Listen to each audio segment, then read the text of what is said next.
Hi, this is Kat with Dreaming Spires Home Learning. We look at here. Okay, yeah, that's where the camera is.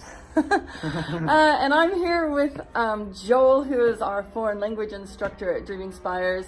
We are in his home county of Somerset, and listen, they're practicing. Bell ring. I guess they're having a wedding. It could probably be a Saturday, isn't yeah. it? So it could probably be a wedding. in this little village of Somerset Place.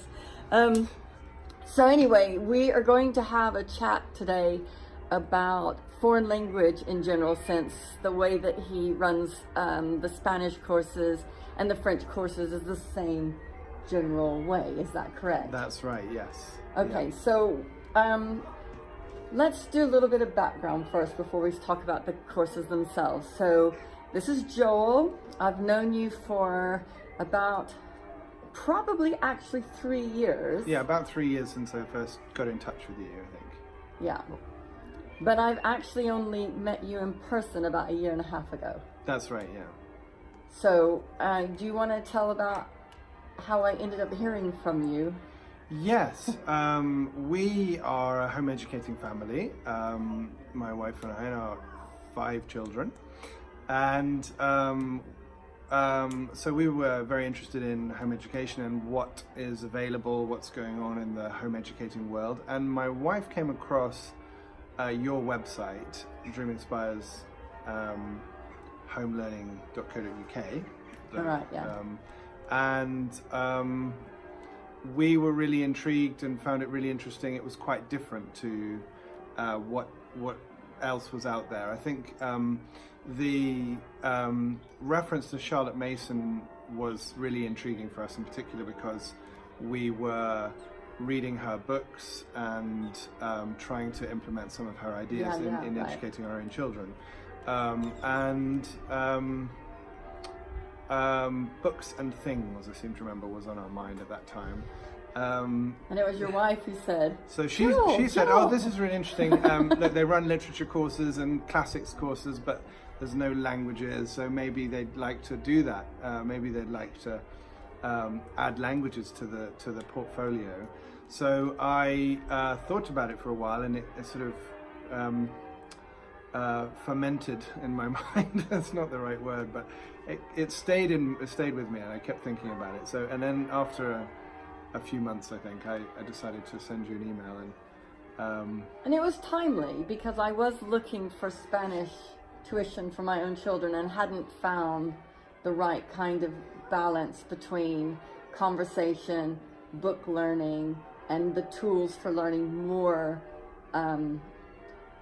languages, or just more independently, maybe. I suppose because I knew that my eldest would only do it for maybe a year before she'd be going off to study somewhere else. But I wanted her to have some tools and some approaches that she could continue learning her language after she graduated. So, and you were proposing that to me almost from the very beginning, and I guess that's a bit because of your background. What is your background in? You've told me before, but it's kind of like learning acquisition. Well, I mean, I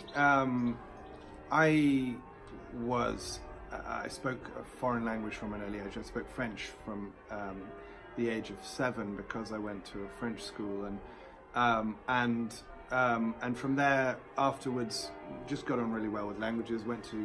Went abroad, spent a lot of time in different countries, and you said Colombia because we were talking about the merits of Colombian coffee earlier. Yeah, no, I was in Colombia on a couple of occasions. One of those was as part of my degree course, which was in London, in Spanish and Portuguese. I went for a semester to a Colombian university in Bogota, and but yeah, so I then went on to do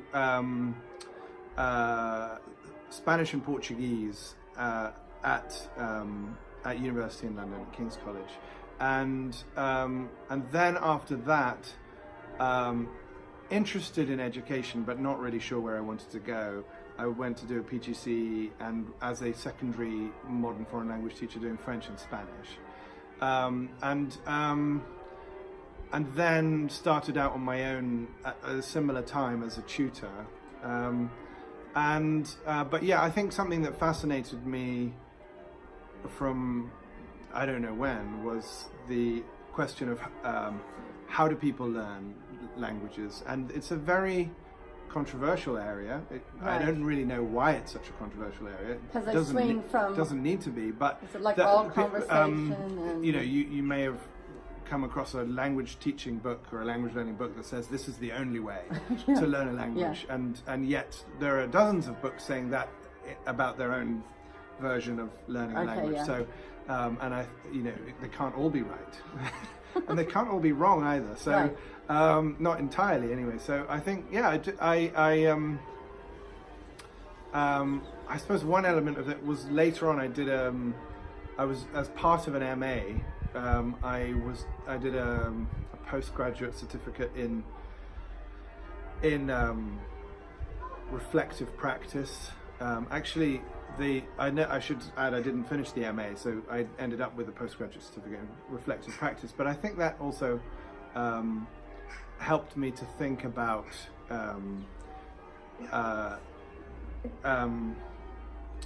learning from other people's ways of doing things, and having a very pragmatic approach that says, well, what actually works.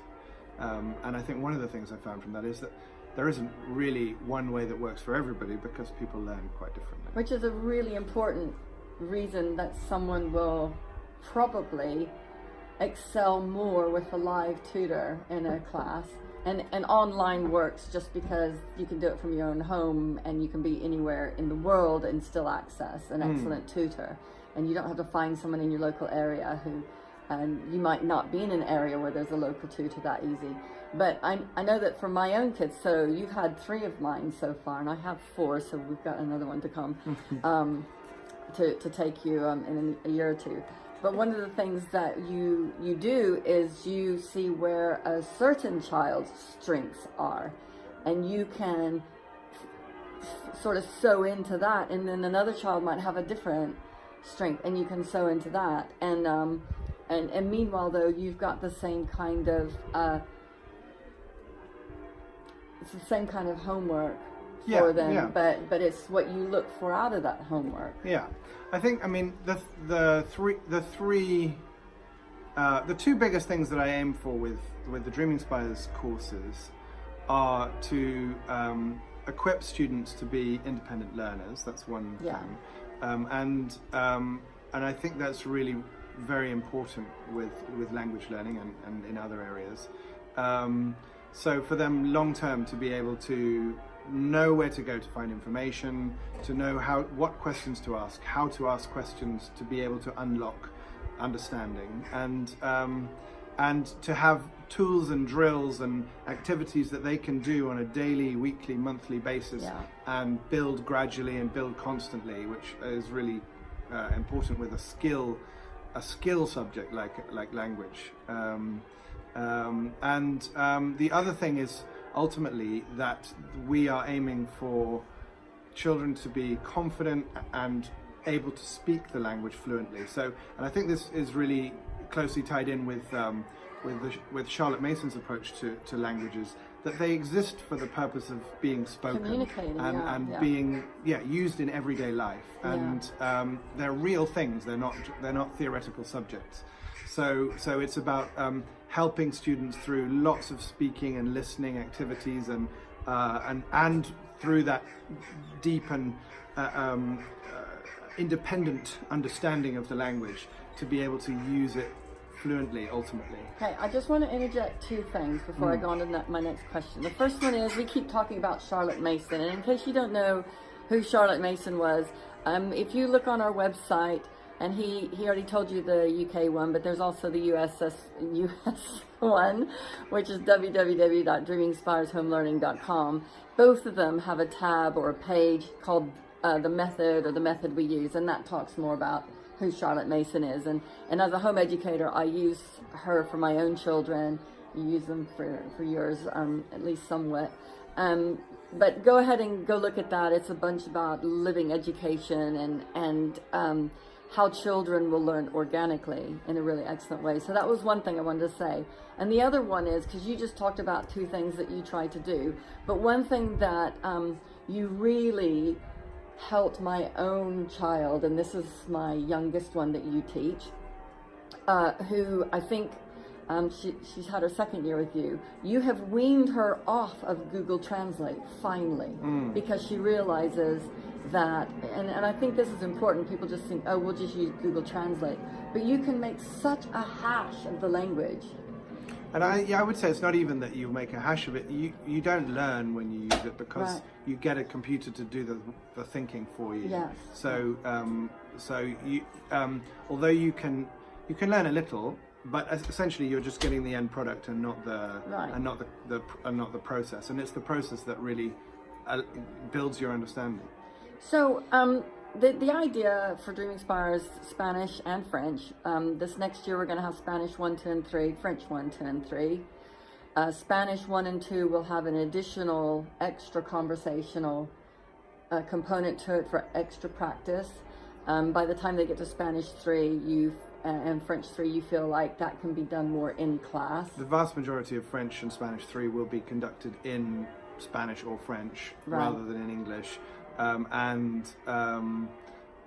there will be lots of speaking and listening involved in the core of it, perhaps more so than in the first two, where we're really laying the groundwork and doing the basics. And the other thing that I wanted you to speak to is, obviously, just like any Dreaming Spires class, if they're in 6th grade, year 7, more or less 11 going on 12, they can start. If they have some basis of a language already, we've got a little sort of evaluation test, and you usually Skype them or something as well to place them in the right place. But what I'm trying to get at with this long preamble is, where do you see the end point as far as, if they take you for 3 years, what happens, or what are they aiming to achieve? Now, obviously, in America, you can get these high school credits, which are important. In England, people are quite interested in exams, the GCSE exams. But I think there's sort of probably 2 things you're aiming for. One being sort of this product, and one being the process. I've probably answered the question. Well, I think, just like you talk about that more. I mean, just to reiterate briefly, I think that with a language, I hope for all the children, if they go all the way through all those 3 classes, then they should be coming out able to converse, read, listen to radio broadcasts, and just enjoy using the language in their everyday life in a real way. And they could use that for 101 different things. Well, my eldest who used it to go on a missionary trip to Mexico, where it wasn't a prepared trip with a group of people where you spoke English and you had a translator. She was there with an intern sort of shadowing her, and she had to speak. She had to use what you taught her, because there wasn't anyone else there. So I think I would say I'm hoping and looking for genuine understanding, genuine ability. But I think also, in terms of the exam possibilities, unlike, for example, a history syllabus where you have to learn what's on the exam syllabus, a language is a language, and up to a certain level, for example, GCSE, the exams are all the same, give or take a few details. So if you are able to speak the language to a given level, then you'll be able to do an exam that corresponds to that level or any level below that. And my approach is always, if possible, to try to get kids to be really comfortable at a level of using the language that is above the level of an exam that they then go on to take.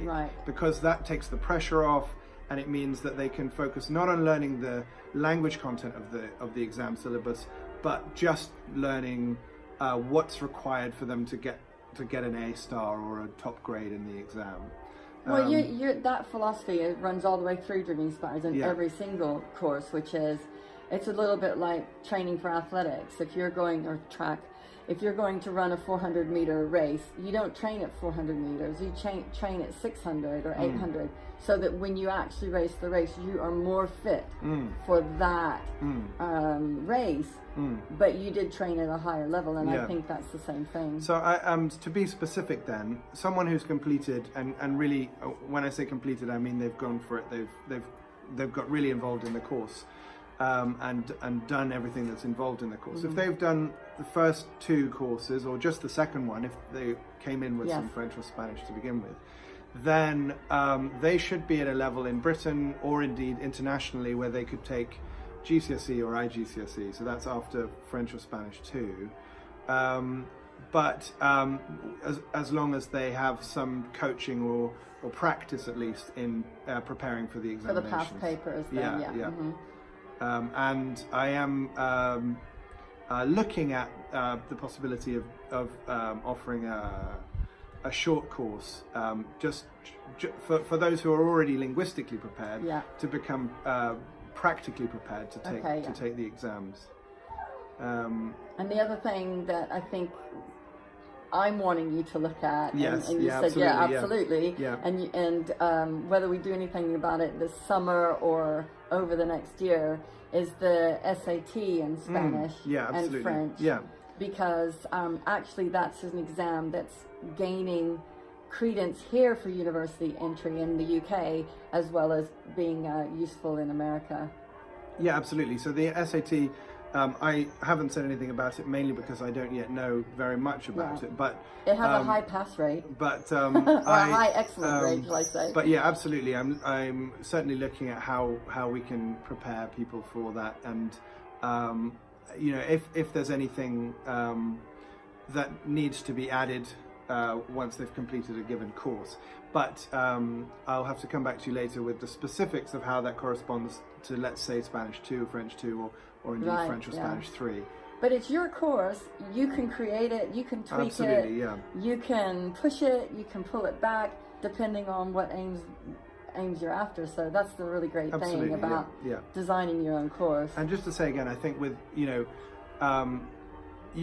if you learn the language as the language, then you can look at the exam qualifications that you want to achieve, and say, what can I do with what I've got, and also what do I need to add to that to be able to pass a given exam. And I think as a general point, I would say that, I mean, I am, and I know you are, very much here to support students in getting what they want to achieve. So you know, so whether it's SATs or indeed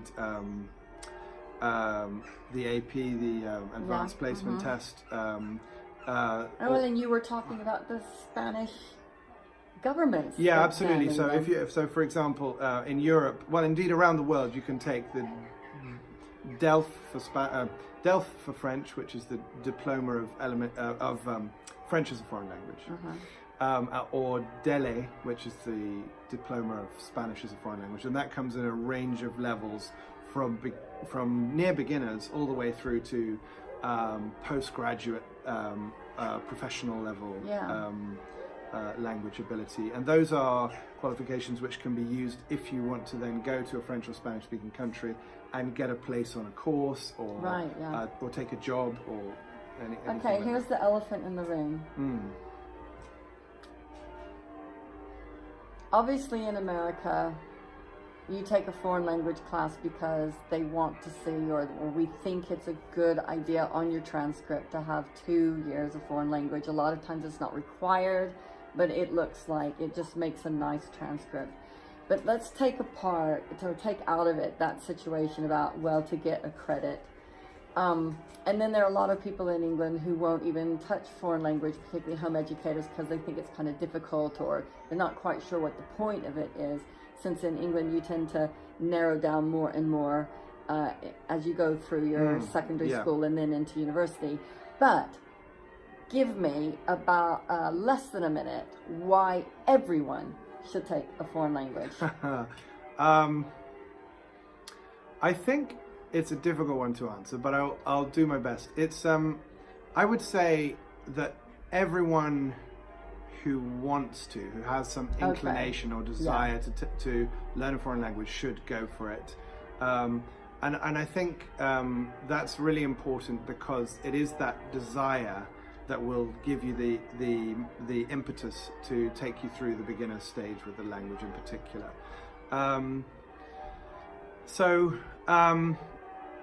Obviously there are very many reasons to do with university or professional opportunities that might open up if you have a second language or a third language or whatever. But on a more personal or ethereal level, languages are a wonderful thing, and it's very difficult to put your finger on it. Students say, "I'm just so excited about being able to speak Spanish or French, to be able to talk to people from a different country, from a different culture, and to why." I don't know. It's a wonderful thing. In your brain oh, too, absolutely, though. yeah. Touches different parts of your brain. I mean, I personally, as a language speaker, as a linguist, I get a bit bored if I spend weeks speaking English only. I find that there are sort of parts of me that I'm not able to express as well as if I'm speaking French or Italian or Spanish. So it's so I think.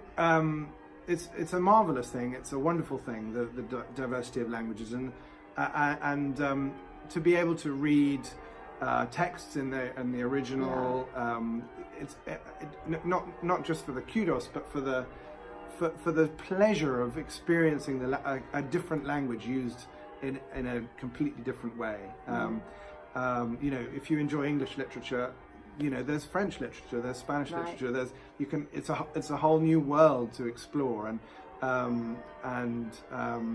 so as I say, there's a lot of it's intangible, but it is nonetheless really exciting and enjoyable and challenging, and I think that when you do learn languages, it opens up your mind, because you literally do start thinking in a different way, because you're thinking in different words, and